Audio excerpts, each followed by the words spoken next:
Estamos estudiando entonces el Evangelio según Juan. Muy probablemente Juan escribió esta carta. Él no se identifica en ningún momento, pero sabemos que muy probablemente fue él el que la escribió. Y comenzamos esto a estudiarlo ya hace algunos domingos. Y hoy nosotros tenemos que centrar nuestra atención en el versículo 12, 13 y 14. Mas a todos los que le recibieron, a los que creen en su nombre, les dio potestad de ser hechos hijos de Dios. El versículo 13 dice: los cuales no son engendrados de sangre, ni de voluntad de carne, ni de voluntad de varón, sino de Dios. 14. Y aquel Verbo fue hecho carne, y habitó entre nosotros, y vimos su gloria, gloria como del unigénito del Padre, lleno de gracia y de verdad. Eso dice la versión de la Reina Valera del 60. Nosotros entonces nos encontramos con una poderosa declaración en el Evangelio de Juan, si ustedes me van acompañando la lectura, en la cual ya se nos predicó en los últimos domingos de que Juan comienza con una declaración que los dejó impactados a su público judío en aquel tiempo, de que el logos, o como se traduce en nuestra versión, el verbo, en otras versiones, si alguien tiene otra versión, dice la palabra, son sinónimos, el logos, el verbo, la palabra. La palabra, dice Juan, estaba con Dios, y la palabra era Dios. Y a lo largo de su argumento, Juan va a identificar, porque uno podría decir, bueno, ¿y quién era el verbo? ¿Cierto? ¿Quién es la palabra? Juan identifica que la palabra era el Señor Jesucristo. Todas las cosas, dice, fueron hechas por medio de Él, y sin Él, nada de lo que ha sido hecho fue hecho. Después Juan sigue más profundamente y dice que este verbo era la luz del mundo. Por él, imagínense el poder que había en el Señor Jesucristo, y lo sigue habiendo. Juan identifica que este logos, que era para los griegos y los filósofos la máxima expresión de la divinidad, lo más alto que podría haber, el orden, la lógica que ellos tanto buscaban, Juan dice que la perfección misma se encuentra en la persona de Jesucristo. Entonces eso impactó a su público, muy probablemente. Y ahora Juan nos dice de que en el domingo anterior nosotros vimos de que este verbo se hizo carne y Él vino a este mundo. Pero dice Juan, Él vino a los suyos, pero los suyos no le recibieron. Entonces, si el Evangelio de Juan terminase, el capítulo fuese solamente hasta el versículo 11, sería una historia terrible, ¿cierto? Porque termina con una nota súper amarga, súper triste, al decir que este Dios todopoderoso que se hizo carne vino a este mundo, pero los suyos, el pueblo judío, aquellos a quienes vino primeramente la palabra, no le recibieron. Ustedes yo creo que han leído los evangelios, ¿cierto? Y en varias oportunidades dice que ni siquiera los hermanos de Jesús le creían. Ni siquiera su casa le creyó. Lo tenían como un mentiroso, como un charlatán. Sin embargo, si el evangelio de Juan terminase en el versículo 11 sería fatal, pero no es así. Sino que continúa, ¿cierto? Y tenemos en el versículo 12, comenzamos con una conjunción adversativa de que a pesar de que el versículo 11 tenga una terrible noticia, hay una buena noticia desde el versículo 12 en adelante. A pesar de que haya sido catastrófica la situación de que había muchas personas que no recibieron al Señor, hay otros que sí le recibieron.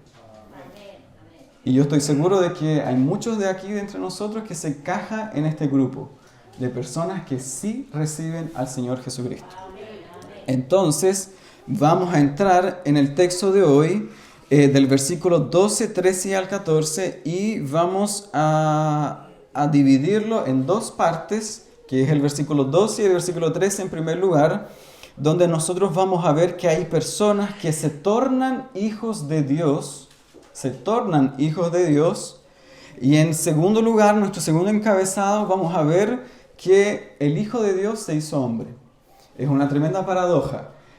El escritor de las Crónicas de Narnia, C.S. Lewis, él dice de una forma muy poderosa y profunda de que es una paradoja, pareciera ser una contradicción enorme que nuestra mente a veces no logra concebir, de que hijos de hombres como nosotros nos tornamos hijos de Dios y de que el Hijo de Dios se tornó un hijo del hombre. Eso es lo que nosotros vamos a ver hoy día. Y espero que si todo se le olvida, recuerden eso. Que hijos de hombres como nosotros podemos tornarnos hijos de Dios. Y que el Hijo de Dios se hizo hombre. De hecho, en la Biblia se le dice el Hijo del Hombre. Para que nosotros pudiéramos ser hechos hijos de Dios. Vamos entonces a leer, vamos a empezar a entrar, ¿cierto?, en nuestro texto. Y vamos a ver en nuestro primer punto cómo nosotros nos podemos tornar hijos de Dios. Y ese punto lo vamos a dividir en otros dos puntos, que primero vamos a refutar una doctrina herética que se propaga y en segundo lugar vamos a ver qué es lo que enseña Juan. Porque en primer lugar nosotros podemos encontrar cuando leemos el versículo 12 de que a todos los que les recibieron al Señor Jesucristo y a los que creen en su nombre les dio la potestad. En otra versión más precisa diría que les dio el derecho, les dio la autoridad de ser hechos hijos de Dios. Hay otras versiones en portugués, por ejemplo, que dice que les dio el poder de ser hechos hijos de Dios. Entonces lo malinterpretan muchas personas y dicen que como Dios te dio el poder de ser hecho hijo de Dios, tú puedes quizás no querer ser hijo de Dios, porque tienes el poder de hacerlo. Le dan mucho énfasis a la voluntad del hombre. Sin embargo, el texto original va más allá y hace énfasis a que nos dio el derecho de ser hijos de Dios. Vamos a ver que es muy importante esa distinción.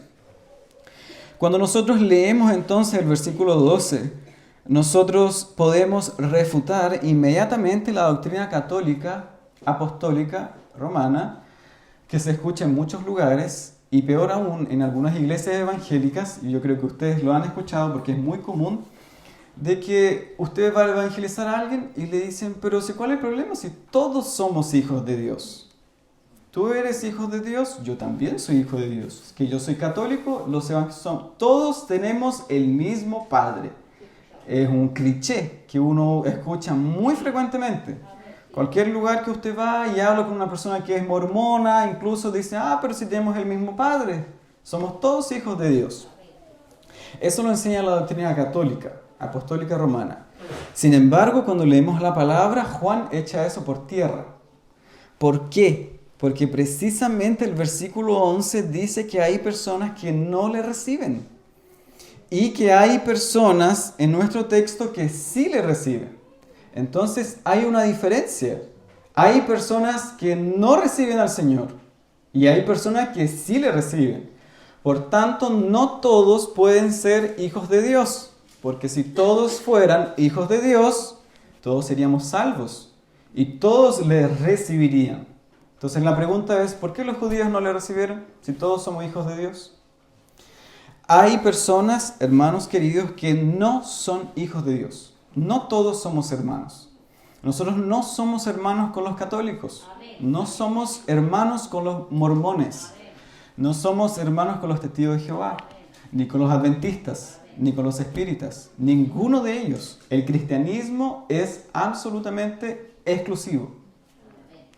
Echa por tierra todas las otras religiones, diciendo que una persona puede ser hecha hija de Dios si recibe al Señor Jesucristo. Ese es el mensaje de Juan.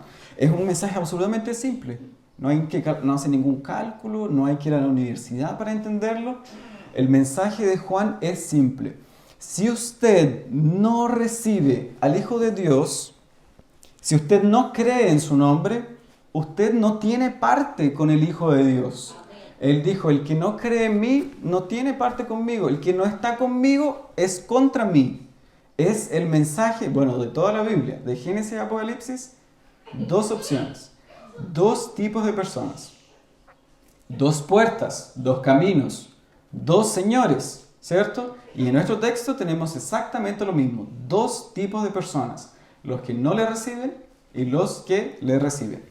Entonces nosotros podemos refutar, y espero que todos seamos capacitados para hacerlo, de que cuando venga alguien y le diga, pero si todos somos hijos de Dios, usted esté capacitado para decir que eso no es cierto, que la Biblia enseña otra cosa. En un sentido, nosotros podríamos decir que sí somos todos hijos de Dios. Y es en el sentido de creación. Todos somos hijos de Dios por creación. O sea, Dios nos creó a todos. Y Él es el Padre creador. Pero no es nuestro Padre salvador. Él no somos todos hijos de Dios en el sentido de salvación. Porque hay algunos que creen en Cristo y otros que no creen en Cristo. Pero en teología siempre se habla de que sí somos todos hijos de Dios en el sentido de creación. Fuimos todos creados por un mismo Dios. Obvio, ¿cierto? No puede ser que los incrédulos hayan sido creados por otra persona. Pero en ese sentido sí, pero en ese sentido no es suficiente para que el hombre vaya al cielo. Para que una persona vaya al cielo y sea salva, es necesario que sea hija de Dios, pero por salvación. Y vamos a ver hoy cómo una persona puede tornarse hijo de Dios de esa forma. En primer lugar, entonces, podemos refutar, ¿cierto?, la doctrina católica, apostólica romana, diciendo que Juan no enseña eso. En el versículo 12, diciendo que hay personas que le reciben y otras que no. Entonces nos preguntamos, bueno, ¿y por qué hay personas entonces que no le reciben? Sería una pregunta bastante interesante que podamos responder. Porque si alguien le dice, pero ¿por qué tú dices que tú sí le recibiste y yo no? ¿Se imaginan? Que los católicos le digan, ¿y por qué yo no le recibo? Entonces, hay personas que no reciben al Señor porque desde el principio de la creación, y es importante que lo podamos recordar, hubo una división en la historia de la raza humana. La historia de la raza humana se dividió en dos. En el jardín del Edén, algunos que cuando nuestros padres cayeron, todos caímos con él. Estamos todos bajo pecado. Entonces, por esa condición es la que hay una división en toda la historia de la humanidad, en dos grupos de personas.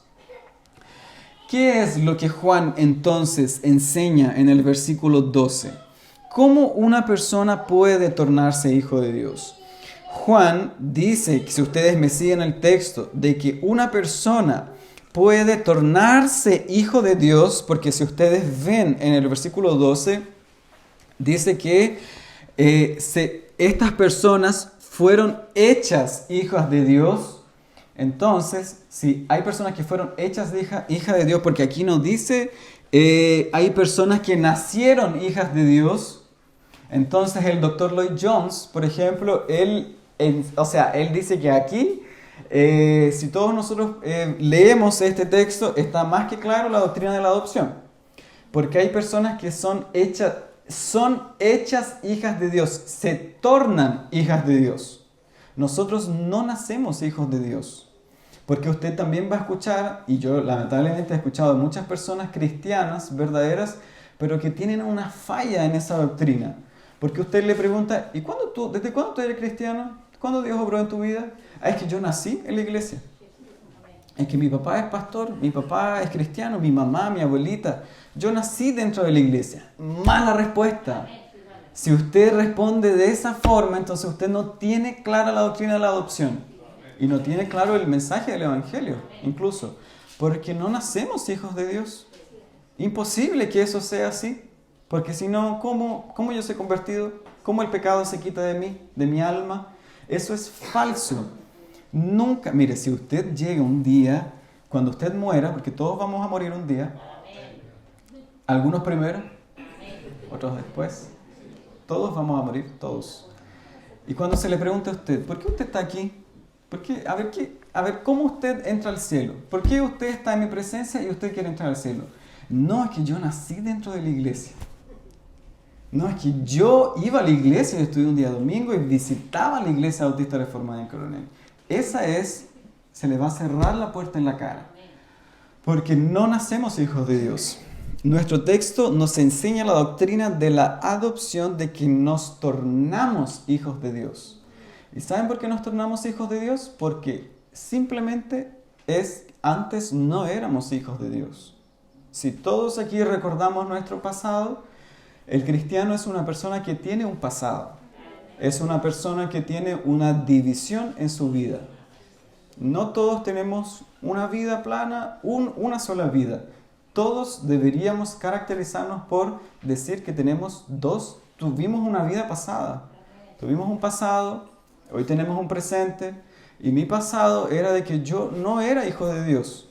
El Señor Jesús dijo en una oportunidad, porque vinieron los judíos, como nosotros vamos a ver, y le dijeron, ¿y por qué dice eso si todos somos hijos de Abraham? Porque ellos tenían la concepción de que Abraham era el padre de la fe, por tanto toda la descendencia de Abraham era entonces también parte del pueblo de Dios. Nosotros somos hijos de Abraham. ¿Cómo nos viene a decir que no somos hijos de Abraham? Entonces Jesús dice, y bueno, Pablo amplía más la idea diciendo de que son hijos de Abraham los que no necesariamente son del linaje de Israel, sino que son hijos de Abraham todos aquellos que creen. Los que creen son verdaderamente hijos de Abraham. Entonces, en la vida del cristiano hay dos etapas. Fuimos hijos de las tinieblas, sin embargo, nos tornamos hijos de Dios. Tantas veces que uno lee este pasaje, a veces no se fija en esas expresiones. Cuando Juan dice que nos tornamos hijos de Dios, o sea, yo no lo era. Yo no era hijo de Dios. Yo antes vivía otra vida. Me deleitaba en otras cosas. Mis amistades eran otro tipo de personas, que yo me llevaba bien con ellos, me gustaba lo que ellos hablaban. Yo vivía incluso para otras cosas, mis motivaciones eran otras. Sin embargo, el cristiano es una persona capaz de recordar su pasado y no vivir en depresión y decir, ay, las cosas que yo hice, y vivir amargándose por causa del pecado, sino que el cristiano es una persona que se para, como el apóstol Pablo cuando le escribe a Timoteo y dice, yo hice todas esas cosas, sin embargo los hice por ignorancia. Pero el Señor me tuvo por fiel, dice Pablo, poniéndome en el ministerio. Me tuvo por fiel. Pablo recuerda su vida pasada como nosotros hoy podemos recordar nuestra vida pasada. Sin embargo, podemos decir que todo eso lo hicimos por ignorancia y que en nuestra vida algo nos ocurrió. Algo nos ocurrió que cambió la historia y el curso de nuestra vida. Vemos entonces que estas personas que se tornaron hijos de Dios, ¿cómo entonces nos tornamos hijos de Dios? Así por la nada, porque de repente yo desperté y desperté de otra forma. No es así, ¿cierto? Sino que Juan dice que en primer lugar, las personas que se tornan hijos de Dios reciben al Hijo de Dios. Hay versiones que dicen, más a todos los que le recibieron, es decir, a los que creen en su nombre. Entonces Juan nos da varias repeticiones finalmente casi de lo mismo. Porque dice que las personas que se tornan hijos de Dios, primero reciben al Hijo de Dios, es lo mismo que decir que estas personas creen en el nombre del Hijo de Dios. Entonces una persona que se torna hija de Dios es absolutamente necesario que crea en el nombre del Hijo de Dios. En la meditación de hoy, la cual nosotros estamos haciendo en este versículo, es de principio a fin práctico. Es práctico en todo el mensaje, es un mensaje práctico, es un mensaje de aplicaciones prácticas. Porque si usted no cree en el nombre del Hijo de Dios, usted no le ha recibido, usted no puede ser un hijo de Dios. ¿Cómo es entonces una persona que cree en el nombre del Hijo de Dios? Es una persona que principalmente conoce quién ella es, sabe quién ella es, sabe su pecado, reconoce su pecado, pero no se detiene ahí, sino que una persona que reconoce su pecado, ella va y mira al Salvador y cree en su nombre. Creer en Cristo, amados hermanos, no es solamente decirlo de labios. Yo creo en Cristo. Hay personas que dicen, pues yo creo en Dios. Está lleno de eso en el mundo, ¿cierto? No, yo también creo en Dios, pero la verdad es que vivo como yo quiero. Es más común de lo que uno piensa ese pensamiento. Incluso en personas que visitan a las iglesias. No, yo sí creo en Dios, pero la verdad es que no tengo mucho tiempo para servir. Una persona cristiana se caracteriza por rendirse al Salvador. Creer en Cristo es creer con todo lo que tú eres, con toda tu mente, con todo tu corazón, tu ser completo cambia y tú te vuelves a Cristo. Porque creer en Cristo es confiar en Él, es aferrarse a Él. De tal forma que tú dices, lo que Él dice es verdad con respecto a mí. Él dice que si yo no vengo a Él, yo no tengo parte con Él. El que no junta conmigo, dijo el Señor, desparrama. El que no está conmigo y no es con nosotros, es contra nosotros. Él vino a dividir a las personas, dividir la verdad de la mentira.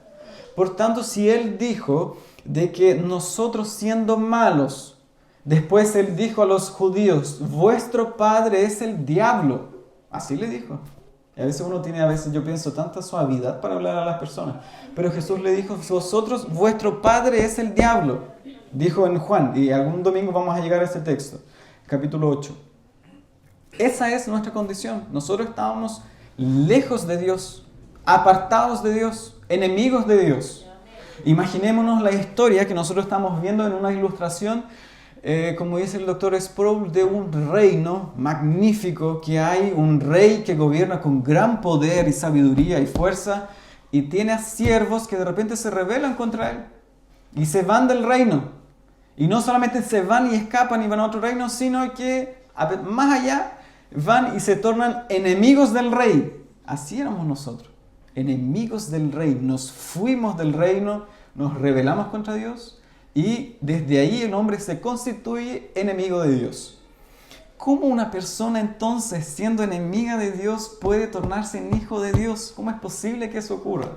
Eso ocurre simplemente, responde Juan, recibiendo al Hijo de Dios, creyendo en su nombre, creyendo en Él tenemos vida eterna, creyendo que Jesucristo es la única persona capacitada por el Padre que nos puede salvar y librarnos de todos los pecados. Nosotros tenemos pecados, hermanos, arraigados al corazón del hombre.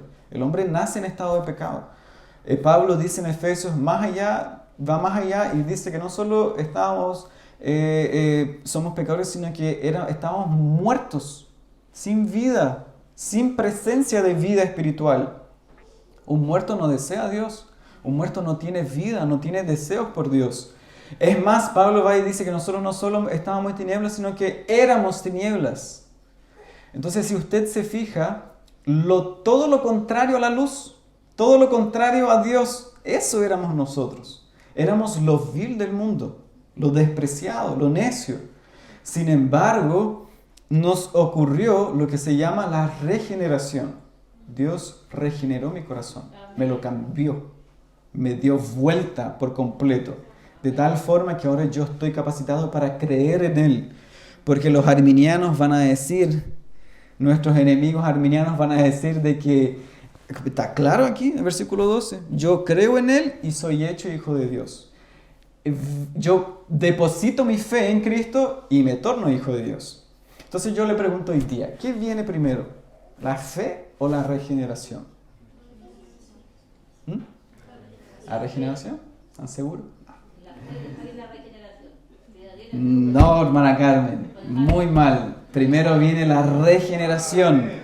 Y eso nos divide de entre calvinistas y arminianos. Porque pareciera ser una pregunta que uno no entiende a veces. Pero si yo creo primero y después me regenero, ¿cómo es posible que alguien crea sin antes haber sido cambiado? La persona es cambiada de adentro. Luego cree en el Señor Jesucristo. No es posible porque si no los arminianos dicen, si yo cambié porque yo creí. Esa es la diferencia entre Arminio y Calvino. Esa es la diferencia entre reformados y arminianos, en personas que andan por los rieles de las doctrinas de la gracia y los que no. De que nosotros creemos que Dios cambió nuestro corazón y por tanto podemos ser hechos hijos de Dios. Ahora Juan pasa a hablarnos de la naturaleza de ese nacimiento. En el versículo 13, si ustedes siguen conmigo, en la nueva Biblia latinoamericana, ¿sí se dice? O de las Américas, perdón, dice que en el versículo 13, los que no nacieron de sangre, ni de voluntad de carne, ni de hombre, sino de Dios. Entonces Juan, después que nos dice que una persona que cree, que se aferra al Señor Jesucristo y deposita su confianza en Él y se torna hecha hija de Dios, ahora Juan nos dice de qué naturaleza es ese nuevo nacimiento. Juan dice divide porque dice de sangre, de voluntad de carne, de varón, sino de Dios. Esas tres primeras expresiones de sangre, carne y varón es solamente una, que no es humana. El nacimiento de una persona espiritual no se da, dice él, fíjense, no son engendrados de sangre. O sea, ¿qué quiere decir eso? De que era un golpe para los judíos escuchar eso, porque ellos decían que eran del linaje de Abraham, por tanto eran también descendientes de Abraham en la fe. Y si usted sigue conmigo en el capítulo 8, en el versículo 40, Jesús dirigiéndose en una terrible discusión con los fariseos, en el versículo 40, por ejemplo, Jesús les dice, bueno, los fariseos dijeron, nuestro padre es Abraham. Nuestro padre es Abraham. Ellos estaban haciendo énfasis en decir, nosotros tenemos derechos a los beneficios de Abraham por el solo hecho de ser judíos. Eso estaban queriendo decir en el versículo 39. Pero Jesús les dijo, si fueseis hijos de Abraham, las obras de Abraham haríais. Pero ahora procuráis matarme a mí, hombre, que os he hablado la verdad, la cual he oído de Dios. No hizo eso Abraham. Vosotros hacéis las obras de vuestro padre. Note, Jesús diciendo que hay una división en la raza humana, en dos tipos de personas que tienen un padre y otras que tienen a Dios por padre. Entonces le dijeron, nosotros no somos nacidos de fornicación, un padre tenemos que es Dios. Note cuán antigua es esa idea. Jesús le dijo, si vuestro padre fuese Dios, me amaríais. Pero, dice el versículo 44, vosotros sois de vuestro padre el diablo. Los deseos de vuestro padre queréis hacer.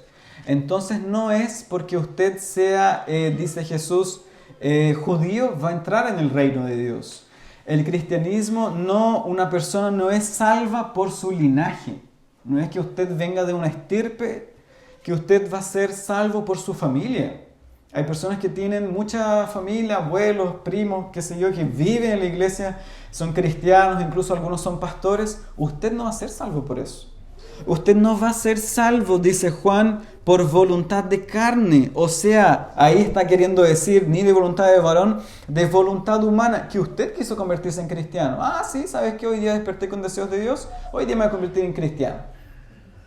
Así enseñan los arminianos, que de repente la persona tiene en sí la capacidad para creer. Eso no es así, porque si nosotros volvemos a lo mismo, una persona que no es cristiana no tiene deseos por Dios. No puede despertar con deseos por Dios, porque es una persona que está inclinada hacia el mal.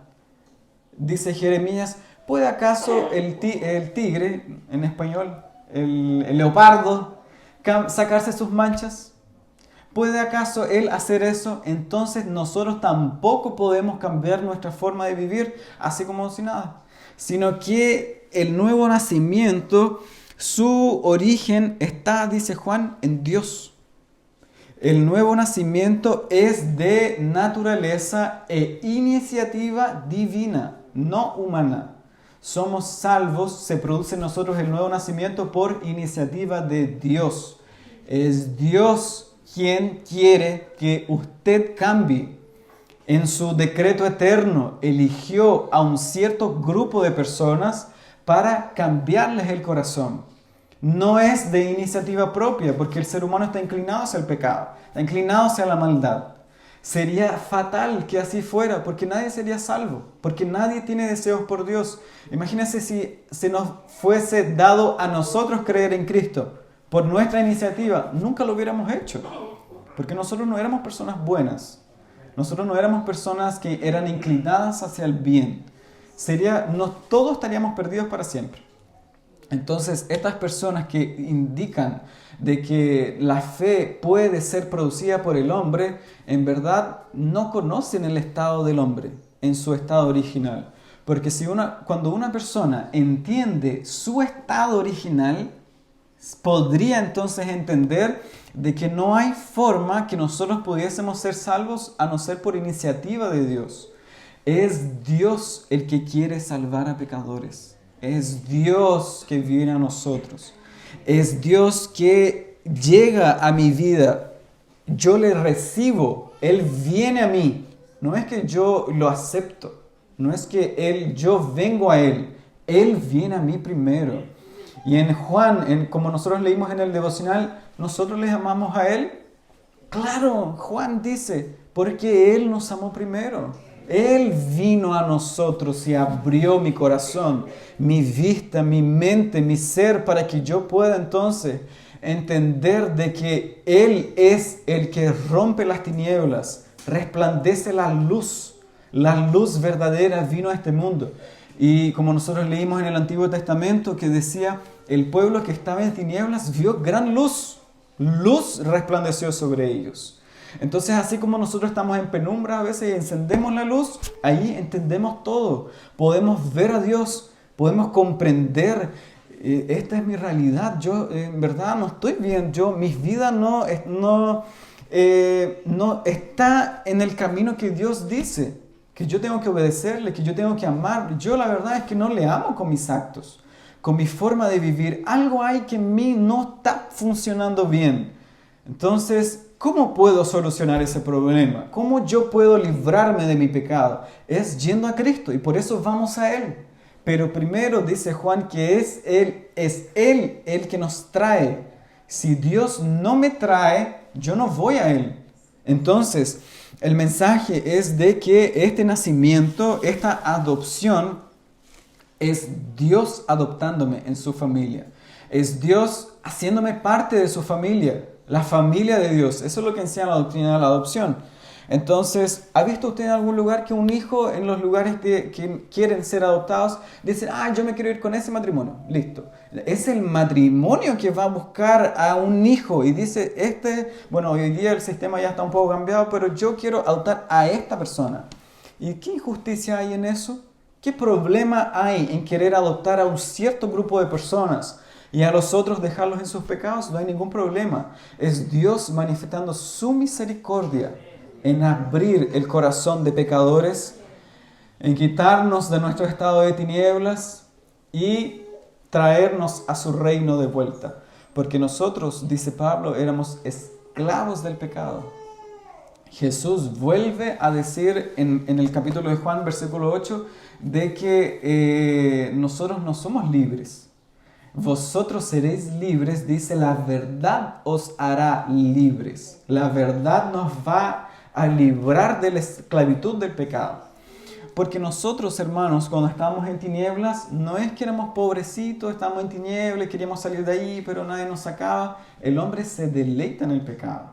El hombre quiere estar en esa condición. Si ustedes piensan en su vida pasada, hagan un recuerdo en sus mentes. Estoy seguro que no había nadie que dijera, sabes que no quiero estar así, pero no puedo, quiero orar, pero no me sale. No, nosotros deleitábamos en el pecado. Nos gustaba vivir en esa vida. Era placentero para nosotros. Nos gustaba vivir de esa forma, sin darle cuentas a nadie, hacer lo que quisiéramos. Algunos en un grado más profundo que otros, pero estábamos todos en la misma condición. Y Dios pasó por el cementerio y fue abriendo ciertas tumbas y fue dando vida a personas que estaban muertas en sus delitos y pecados. Cuando nosotros entonces pareciera que esta fuese así, cada vez vamos entrando más y más en el texto, llegamos a la segunda parte cuando Juan llega al clímax de su mensaje y dice que hijos de hombres pueden tornarse hijos de Dios, pero ¿cómo eso es posible? Dice Juan en el versículo 14 de que para eso el verbo fue hecho carne. El Hijo de Dios se hizo hijo del hombre, para que nosotros pudiésemos ser hechos hijos de Dios. Fue necesario que, imagínense, la deidad que vemos en los primeros versículos, el Hijo de Dios, que es la segunda persona de la Trinidad, dice Juan, Él se hizo carne. Note de nuevo la expresión que Juan utiliza, Él fue hecho, porque Él no era carne. Él tomó sobre sí la semejanza de hombre, porque Él no lo era.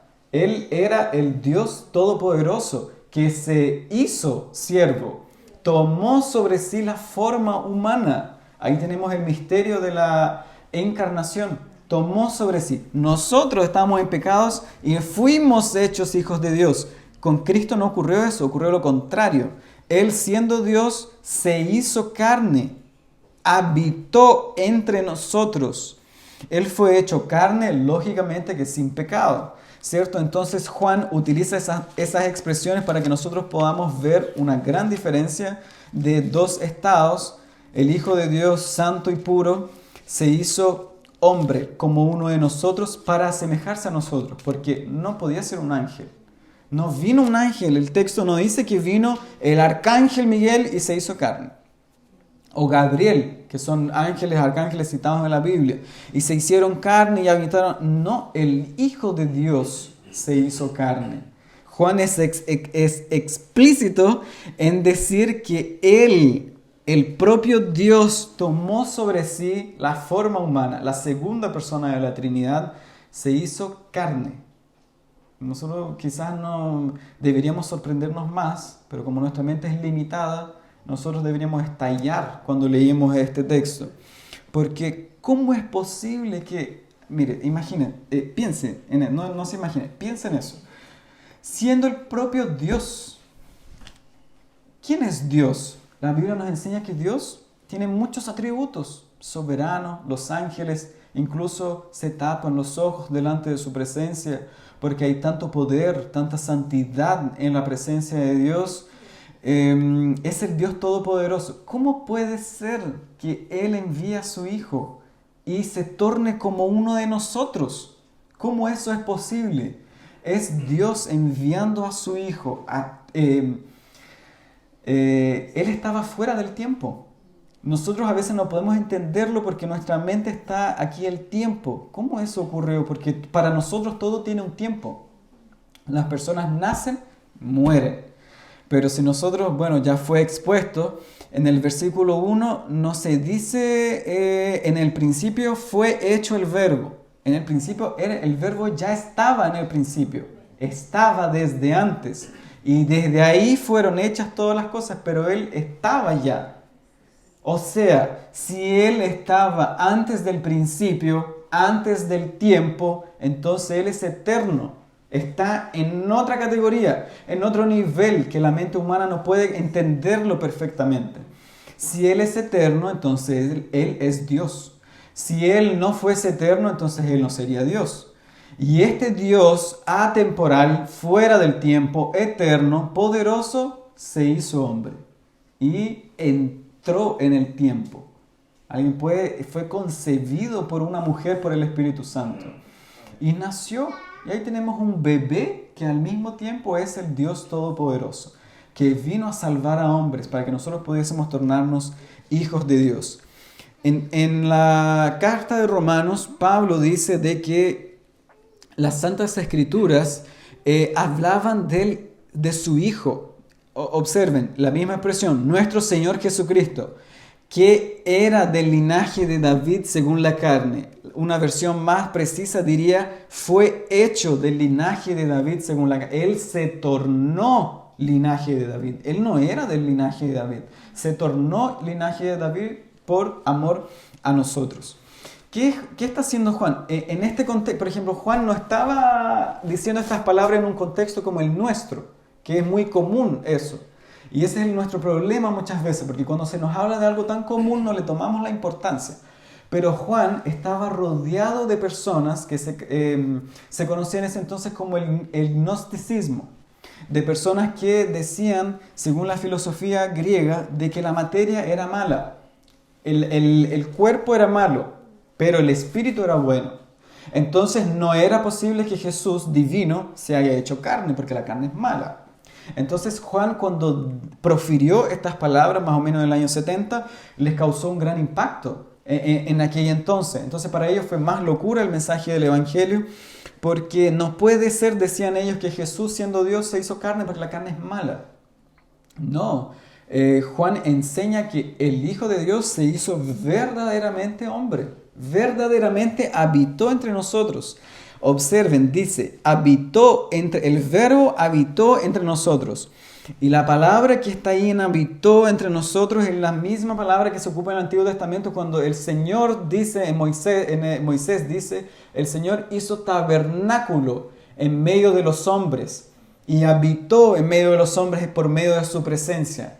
La misma palabra se ocupa aquí, entonces los judíos entendían el mensaje de que este verbo vino y se estableció como un tabernáculo en medio del pueblo. Estaba presente, era algo físico, era algo real. Y observen después lo que dice Juan.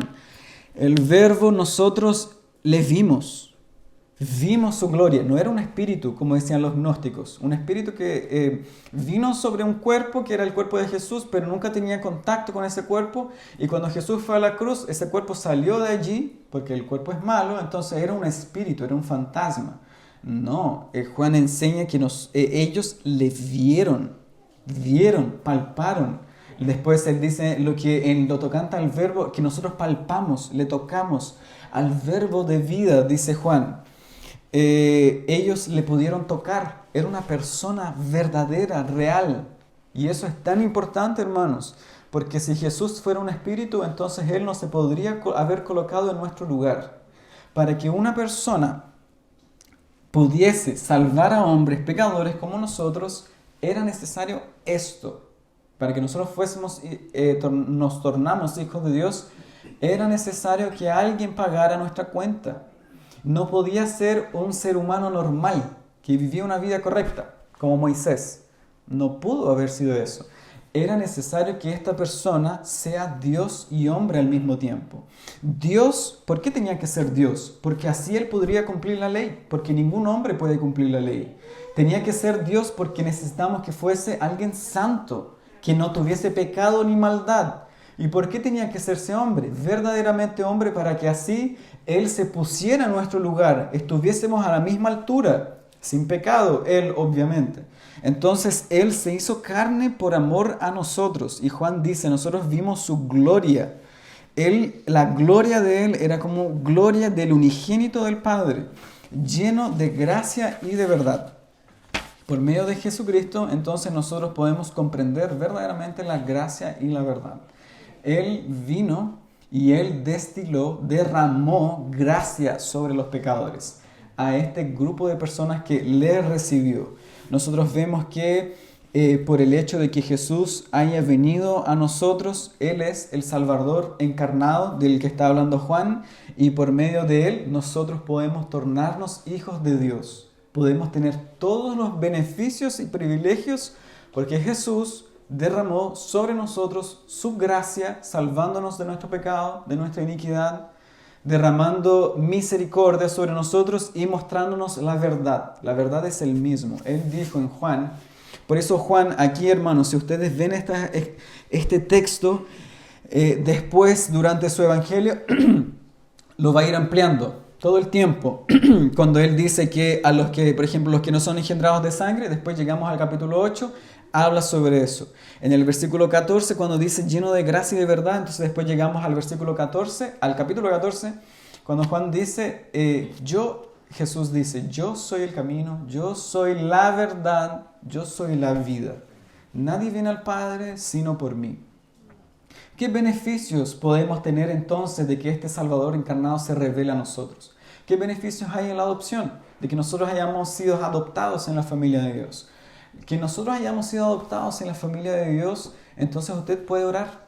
Usted tiene el privilegio de la oración, se le es otorgado. Usted se comunica a Dios como su Padre, porque usted fue adoptado en la familia real.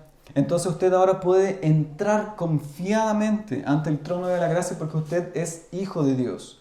Usted observe, entre tantos beneficios y privilegios que nosotros los vamos a estudiar en el capítulo de la confesión, capítulo 12, hablando sobre la adopción, vamos a ver entre tantos privilegios de que si usted es hijo de Dios, usted es cuidado por Dios. Él es su Padre, Él cuida su vida. Por medio de su providencia divina, Él cuida a los suyos, usted está en su mano. Y como un padre defiende a su hijo, ¿usted se imagina a un hijo siendo maltratado en la frente de su papá por un extraño? Imposible que no haga nada. El Padre Celestial nos protege, nos ama, nos cuida, nos preserva, nos da todo lo que necesitamos para la gloria de su nombre. Entonces, a modo de resumen, nosotros vemos que a pesar que algunos le rechazaron, como nosotros vemos, por ejemplo, en nuestro alrededor, en nuestra familia, hay personas que rechazan a Cristo, no le reciben, como los de Gadara. ¿Se acuerdan de Gadara? Lo que ellos dijeron fue una historia terrible. Cuando yo leo el evangelio, los evangelios y siempre llego a Gadara, me impacta porque nosotros podríamos pensar de que si Jesús viene a mi ciudad, ¿se imaginan ustedes Jesús viniendo a Coronel? Sería fantástico. Todos iríamos para allá, estaríamos con él y todo. Los de Gadara, Jesús vino y ¿saben lo que le dijeron? Te pedimos, le rogaron, dice el evangelio, por favor, vete de acá. Vete de acá porque destruyó nuestro negocio, acabó con el agronegocio, con nuestros chanchos, nuestros cerdos. Este Jesús va a cambiar la ciudad entera. Vete de acá. Y Jesús se fue de allí. Entonces, hay personas que no le reciben. Hay personas que le rechazan de una forma sutil, como dice el pastor Miguel siempre, o una forma más agresiva, diciendo, no, yo no quiero saber de eso, no me hable más de eso, yo suficiente con lo que ya he sabido. Yo no quiero servir a Cristo, yo prefiero vivir como yo vivo. Como a otros que le dicen, ay, pero vamos a la iglesia a escuchar la palabra algún día. No tengo tiempo, cuando tenga tiempo, ¿cierto? Nosotros podemos anotar tantas frases que uno escucha en el mundo a diario. No, es que no tengo, hoy estoy tan ocupado, hoy tengo que cuidar mi casa.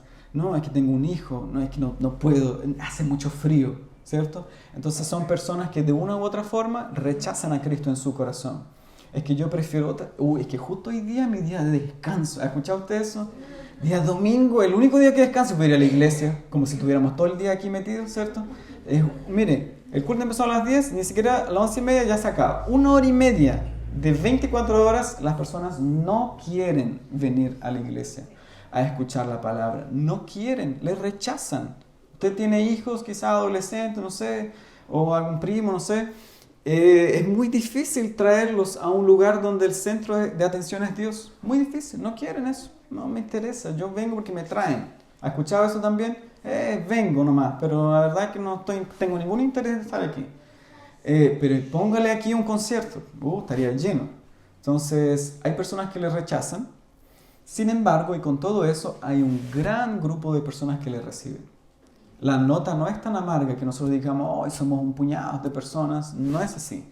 Hay otro gran puñado de personas que reciben a Cristo en su corazón y creen en Él y le sirven y tienen el privilegio de entrar con propiedad, con derecho, como dice el texto, a la familia real. Usted es familia del rey. Es una expresión tan mal utilizada por ciertos hermanos que dicen, yo soy hijo del rey y tengo tantos derechos y privilegios, mirando así como que con orgullo. Nosotros con mucha humildad podemos decir que somos hijos del rey y tenemos todos los privilegios de la familia real. 4 preguntas le voy a hacer y terminamos. En primer lugar, según nuestro texto, ¿usted le ha recibido? ¿Usted ha creído en el nombre del Hijo de Dios? Son preguntas que salen del texto. Segunda pregunta, ¿usted es un verdadero hijo de Dios? ¿O usted piensa que no, es que usted viene a la iglesia bautista reformada, es miembro de la iglesia bautista reformada, Coronel? Como hay tanta gente a veces que llega queriendo ser miembro, así como que lo único que quiere es ser miembro, como si eso fuera todo. Eso no es la primera cosa. ¿Usted es verdadero hijo de Dios? ¿Usted como Juan ha visto la gloria del Hijo de Dios? Juan dice, vimos su gloria. El cristiano es una persona que lo vive, es una experiencia para esa persona. Vio la gloria del Hijo de Dios. Y en cuarto lugar, ¿ha experimentado esta gracia y esta verdad en su vida? ¿Comprende usted lo que es la gracia de Dios? Que a pesar de quien usted era, porque usted y yo éramos personas terribles, es un hecho, muertos en delitos y pecados, y Dios derramó su gracia sobre nosotros, a pesar de lo que éramos, y nos reveló la verdad.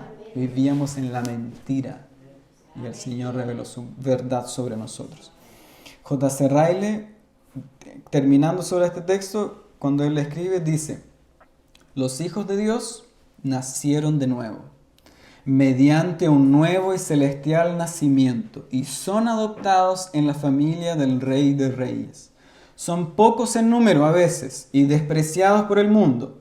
Sin embargo, son cuidados y amados por el Padre Celestial con infinito amor. Y por causa del Hijo, el Padre se complace en ellos. En el tiempo correcto les providencia las cosas que cooperan para su bien. Y en la eternidad les dará la corona de gloria que jamás perece. Son cosas grandiosas, dice J.C. Ryle. Amén. Oremos. Amado Señor, damos muchas gracias en este día al Señor por habernos salvado y limpiado de toda iniquidad, porque sabemos perfectamente quiénes nosotros éramos, que vivíamos en las tinieblas y en la mentira, sirviendo a otro Señor, amando este mundo, siguiendo la corriente de este mundo.